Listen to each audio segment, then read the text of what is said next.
Hello and welcome to lecture series on electrodynamics. This is the last topic of chapter 1, and first we are going to see the Helmholtz theorem. Uh,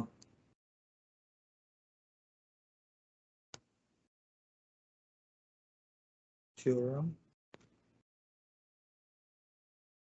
Since the Faraday expressed electricity and magnetism laws in terms of electric and magnetic fields, and the electromagnetic theory evolved with the Maxwell compact equation form in terms of E and B. So all the electrodynamics is shrink to four differential equations. So two of the divergence and two of the curl equation. So if we have a vector function, say a vector function f, so as we are saying, all the four equations are in divergences and curls of the vector field. And if we are given the divergence of a vector field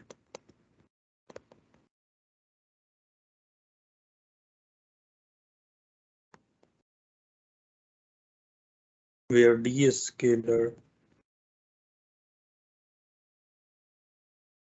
and curl of a vector field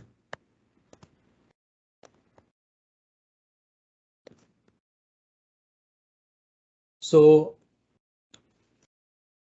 can we find the vector field F if we are given the divergence and curl of a vector field? Can we find the vector F? So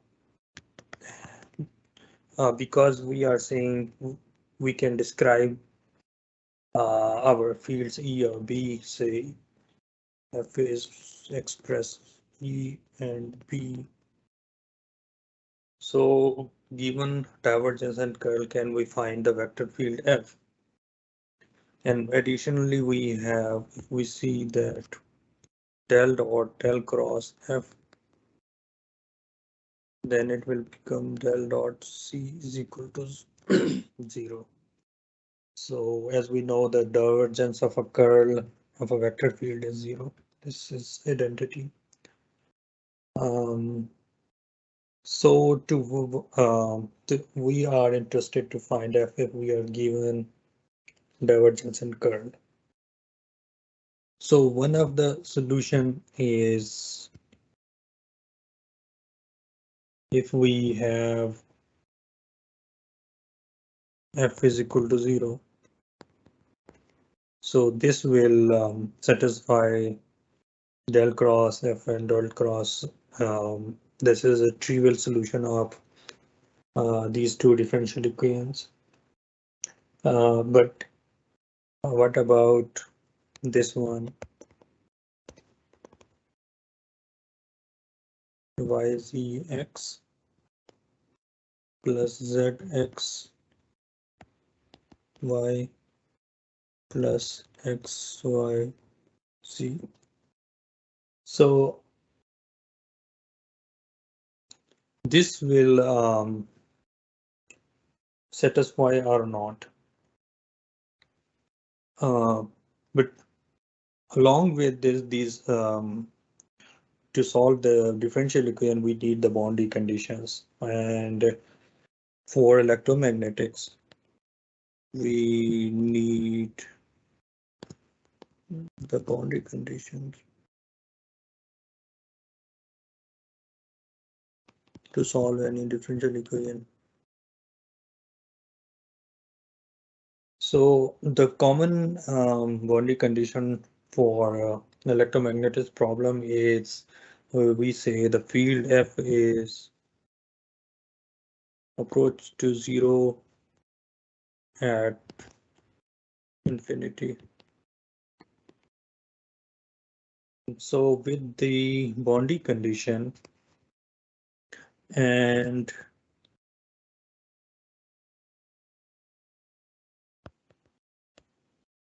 Given divergences curls, the Helmholtz theorem says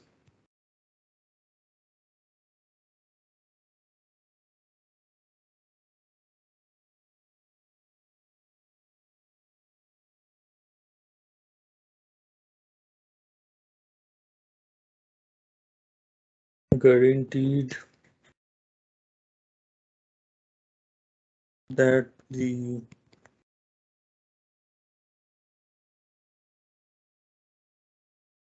field F is uniquely determined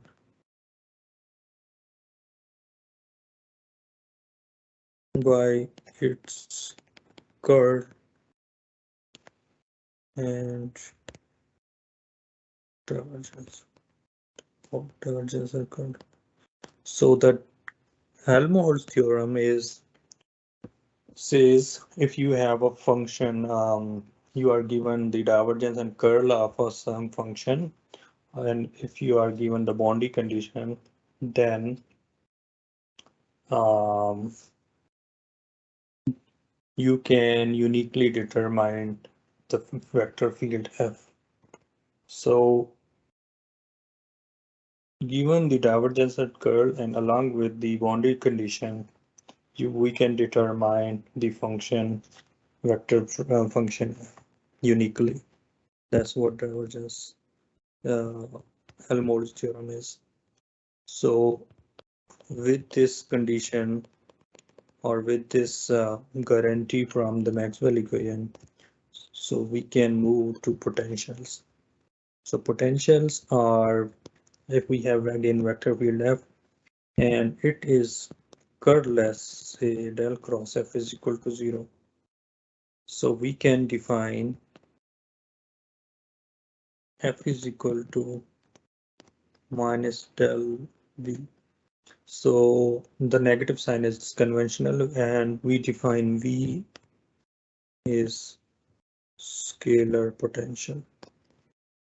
So if there is a field, vector field F, and its curl is 0, then we can define F is equal to minus del V.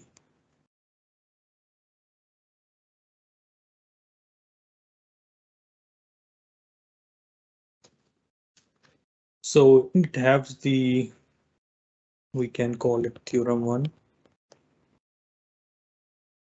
and it says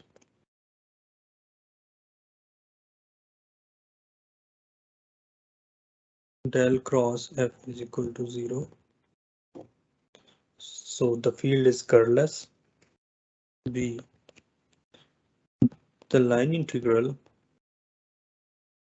F dot dl is independent of path.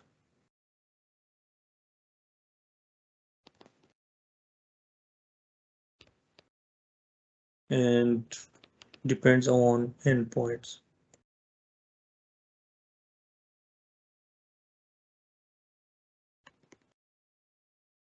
And other statement we can have is the closed line integral of this field is 0.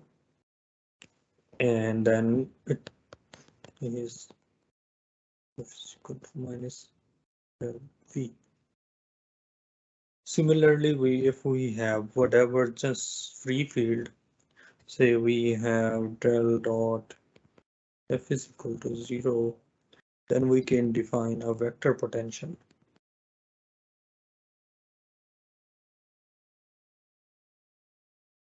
Del cross F is equal to A, where A is called the vector potential.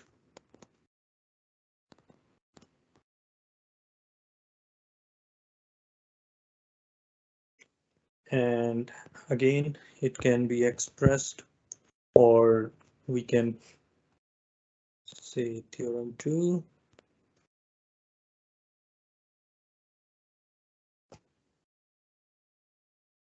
And theorem 2 says that the field is divergenceless.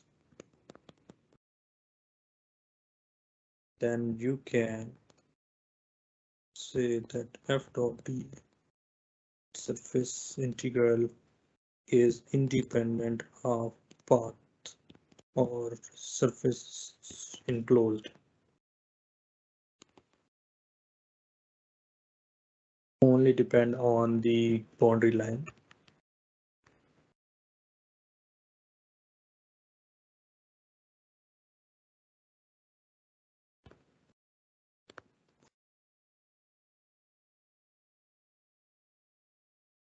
C. So it qualifies f dot dl is equal to 0. The closed f dot dl surface integral, and then d is f is equal to minus l cross a. So for both vector and scalar potential, vector potential V and scalar potential A, vector potential A and scalar potential V, the thing is V and A are not unique. What that mean? Because if you add, V is not a vector. If you add some constant alpha into V, say V is added with some constant alpha, and you take the gradient of a constant alpha is 0. So f is equal to minus del A. So it's not unique. The scalar potential is not unique, and same is true for vector potential A. So both are not unique. And in general, the field F is expressed in terms of sum of these two potentials. So we will see in detail. There's a complete chapter on potentials. I think it's chapter 10, and we will be looking into detail of every aspects of potentials. So far, we have to understand that Helmholtz theorem guarantees a unique solution. If we are given divergence and curl, and additionally, if we are given the boundaries conditions, then Helmholtz theorem says we can determine the vector field F uniquely. And the potentials F and V, A and V scalar potential and A vector potential, the field can be expressed in terms of scalar and vector potentials. And the scalar potential and vector potential are not unique, but the field obtained using those scalar and vector potential will be unique. So the point is we want to have the field, and the potentials are auxiliary quantities, or so we don't bother if they are not unique. So at the end we are interested to find the field. So the chapter 1 is done. So we will continue with chapter 2 in next lecture. Hope to see you in next lecture. Bye.